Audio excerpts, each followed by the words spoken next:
L'enjeu majeur que nous avons, c'est qu'aujourd'hui, les dépenses de santé en France sont définies tous les ans dans le cadre d'un budget, alors que nos industries s'inscrivent dans le temps et que l'ambition qui a été formulée par le président de la République en termes d'innovation, d'industrialisation et de souveraineté nationale et européenne s'inscrit également dans le temps. Donc comment conjuguer l'exigence du budget annuel avec une vision qui doit être à long terme? C'est toute la difficulté que nous avons dans les discussions, mais qui progressent, ces discussions, en ce sens que le G5 veut être force de proposition.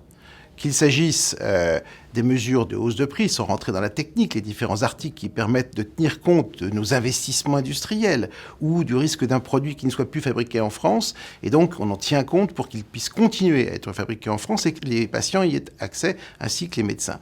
Eh bien, nous participons à cette co-construction avec les administrations de santé, même si cette clause de sauvegarde reste très significative, même handicapante pour notre capacité d'investissement à long terme.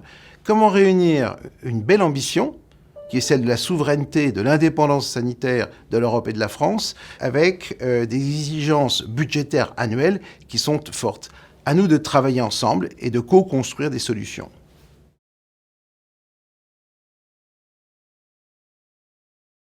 Ce qu'il faut bien comprendre, c'est qu'est-ce que c'est que la clause de sauvegarde. Il faut d'abord partir de quelque chose de très général qui est l'ONDAM. Bien, on parle de 255 milliards d'euros. Au sein de cette enveloppe, il y a ce qu'on appelle les dépenses de médicaments remboursés, 26 milliards d'euros. Et puis, il a été créé une clause de sauvegarde dans l'hypothèse où les dépenses de médicaments remboursés dépasseraient l'objectif qui a été fixé.